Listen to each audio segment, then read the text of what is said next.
Honorable Susan Clark, CEO, US Chambers of Commerce, Mr.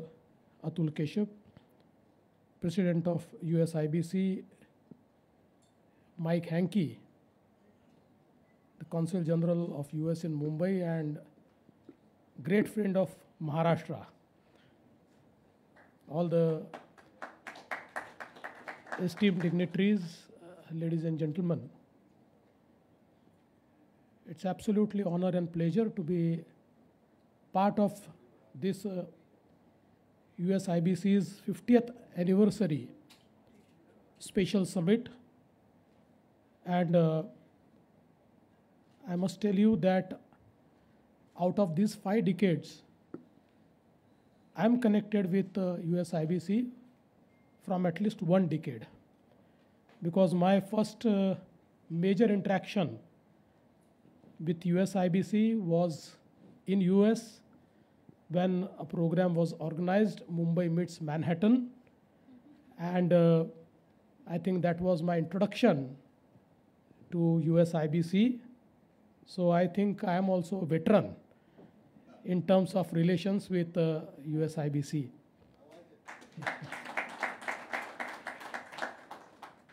I think US Chamber of Commerce and USIBC has done a very important role in shaping the business relationship between US and India. And it has been doing it relentlessly. And I always think that the bodies like Chamber of Commerce or USIBC have a more role to play than the governments, because the interactions which happen due to such organizations are more meaningful, more informal. They are formally informal, and that is why I think they help the businesses a lot. And I think we can see that the relationship, especially the relationship in terms of business and industry between US and India, has grown from strength to strength. And right now, it is one of the most golden time when I see that US and India are going to play a very major role in shaping the world business ecosystem, and you are going to play a major role in it. I think when we look at US, it is the 3rd biggest investor in India, and also it accounts for 10% of the FDI that comes to India. And I think when we look at the Indian side, there are many companies who are invested in US, Indian companies. They have invested around $40 billion in US, and almost all, barring very few, almost all are headquartered in Maharashtra, in Mumbai. So I think that is a great relationship of Mumbai and Maharashtra with the United States. And when we look at Maharashtra, although most of you must be aware, but it is my duty to tell you that Maharashtra is economic powerhouse of India. Maharashtra accounts for 14% of Indian GDP, 20% of Indian exports, more than 20% of Indian manufacturing output. It accounts for 35% of FDI inflow which comes to India. So it is a favorite destination for foreign investors. And again, if you look at the nations who are invested in Maharashtra, it's a wide range. And today, Maharashtra has been a very favored destination. Just to tell you that we are very happy that in these first 3 quarters in FDI, Maharashtra is leading, and we have broken our own record. And I must tell you that number 2, number 3, and number 4, all put together, we got more investment in terms of FDI. That is the strength of Maharashtra. Again, I must tell you that Maharashtra is also the startup capital of India. So I think many people feel that the startup capital is Bangalore and Karnataka, feel that it is Hyderabad. But in the recent Startup India report, it has come out that in terms of numbers and in terms of investment, in both terms, Maharashtra is number 1, and Maharashtra has a great ecosystem in terms of startup. And when we look at Tech and AI startup, Maharashtra leads in India. And I think now in Tech and AI startup, India is also getting a very good position in the world, and that revolution is steered by Maharashtra. So I think in every field, if you look at the opportunities which are available in Maharashtra, they are immense. We are actually now trying to capture the GCC revolution, because it is said that in next 2 to 3 years, we will actually, India will be able to host around more than 2,000 GCCs, and we are very eager to invite them. We are very eager to locate them in Maharashtra. Already they have started coming in Maharashtra, and we are actually creating few areas, few zones which will be actually carved out for GCCs to locate themselves. I must also tell you that Maharashtra is also data center capital of India, because Maharashtra accounts for 65% of the data center capacity that exists in the entire India. And I think Mumbai, all of us know, is financial, commercial, and entertainment capital of India. And today, the way Mumbai is actually growing in terms of infrastructure, I think it has regained its image as a global city, and again, it has become a very favored destination for people who deal in technology, who deal in IT, and who deal in fintech. It's also fintech capital. In fact, I think who's who in fintech are present in Mumbai. And we wish to now develop a few more areas like Mumbai.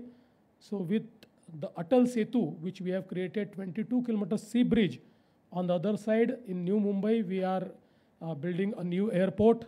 This airport will launch by May. And between the airport and Atal Setu, we are creating one urban agglomeration, which is 3 times bigger than Mumbai. And this will be our new city, which we will be building. And this new city will have some thematic cities, like we want to create an innovation city in New Mumbai. This innovation city will be actually built in an area which is 300 acres. And we are in active talks with who's who into innovation. And I think it will be one of its kind. Actually, Mr. N. Chandrasekharan of Tata Sons has volunteered to create the entire framework. And now many people into various technologies and innovation are in touch with us. And I feel that a great ecosystem of innovation will be actually created in that city. In fact, recently the chairman of Gold Council met me, and he told me that they want to build their global innovation center in gold and jewelry in this innovation city. So I think that will be one of its kind. We are also building a Edu City in New Mumbai. This Edu City is primarily built to host foreign universities. All of us know that now with the new education policy, Honorable Prime Minister Narendra Modi ji has allowed the foreign universities to physically locate them in our country, in India. And we are creating a city where there will be shared infrastructure as well as their own presence. And as of now, we have entered into a sort of understanding with 5 foreign universities. Out of them, 3 are US universities, and all these 3 universities are the universities who are amongst first 50 ranking universities of world. So I think a great ecosystem into education is also being created. We are also creating a Medicity there. We are creating a sports city there. We are also creating arena there. So I think a entirely new city and ecosystem is getting created, and huge investments into business. And I must tell you that most of our data center capacity is also located there. And I must tell you that since today data centers are coming in more and more numbers, we are providing, we have actually created and facilitated to provide green power to all these data centers. So by 2030, all our corridors will be ready, and by 2028, we'll be able to give green power to all the data centers, whatever power is required. So I think it creates a great ecosystem for locating the data centers there and other businesses as well. Again, I must tell you that on the other side, towards Gujarat, now we are building a new port. This is a Vadhavan port. All of us know that today JNPT port has kept Mumbai on the business front, and JNPT port is one port which accounts for 60% of the container traffic in India. It's one of our best ports, and now the Vadhavan port which we are creating is 3 times bigger than JNPT port. It has 20 meters deep draft. It is actually 10 kilometers in deep sea, and I think it's one of the best ports which we are creating. It will make India a maritime power, because from day one, it will be amongst world's 10 biggest port. So it will be one of its kind port. And along with that port, now we have also decided to build one new airport. So this will be the 3rd airport for Mumbai, and our bullet train is also stopping there. So the first stop from Gujarat is also for the bullet train in that area. And the coastal road, which many of you must have experienced, this coastal road now from Bandra, it is going to Warsaw, from Warsaw to Mud, from Mud to Virar. So this coastal road will also reach there. So there will be a 360-degree connectivity. On one side, there will be coastal road. On other side, there will be this bullet train. And on third side, we are building a multimodal corridor, which actually will be from Virar to Alibag. So it will also connect to the JNPT port. And I must tell you that the 4th Mumbai will be created on that side, because for this all infrastructure which we are building will require a 4th Mumbai. That 4th Mumbai will be creating there, and the entire portlet development will be cached in that side. So we are creating new MIDCs there, industrial parks there, so that those industries which are more oriented towards port can be located there. So all in all, I must tell you that a lot of business opportunities are being created in the state of Maharashtra. And again, I must tell you that Maharashtra is soon going to become the steel hub of India, especially Gadchiroli, which is the southern part of the state. Actually, it is western part, but it is near the southern India. So Gadchiroli, which was up till now known for Maoist activities, is now transforming into very good steel hub, and the iron ore which is available in Gadchiroli is the best in the country.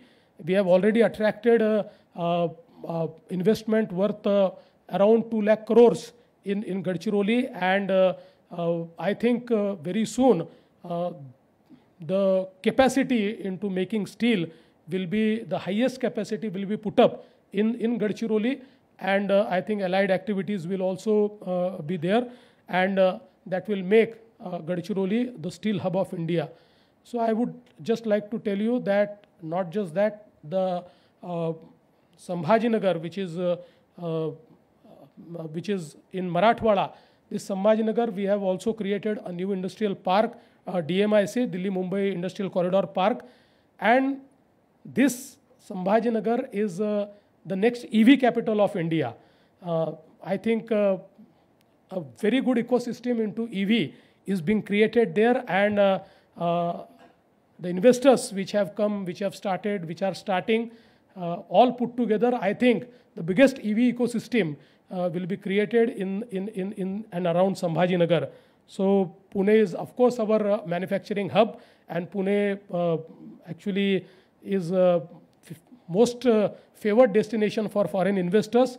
So on all corners of Maharashtra, the opportunities are being created, and I would just like to tell you that Maharashtra is a very business-friendly state. We have created one portal called Maitri. This Maitri portal is real one-stop shop for any investor. It is a single window system, and not a single window where you enter the window and there are so many doors you have to knock. It's not like that. It's a real single window system where actually by enactment we have created it. It's a absolute smooth experience for all the investors to invest into. Again, I would like to, I've already exceeded my time, but that is a price one has to pay when you give a mic to a leader. But I would just like to make my last point that already I think Mr. Jaju was here and he has briefed you about waves. I think we are very excited about World Audio Visual Entertainment Summit, and this will be annual summit. It is actually steered by Honorable Prime Minister. Who's who into this space will be coming to this summit. I would like to invite you all to this summit, and I think this summit in days to come will be a great property. It will be something which will be talked about around the world, and all of us know that this space of audio, visual and entertainment is something which is fastest developing space, and India is one nation where you have today 60 OTT platforms, and I think the consumption of content is highest in India. So I think it has created a great market. I would like to invite you to the Waves, and I think you will be very happy to participate in Waves. Having said that, once again, I would like to thank Ma'am Susan Clark, Shri Atul Keshavji, Mike, to you as well for allowing me and inviting me to this great program. And I'm very grateful for inviting me. Thank you. Thank you very much. Jai Hind, Jai Maharashtra.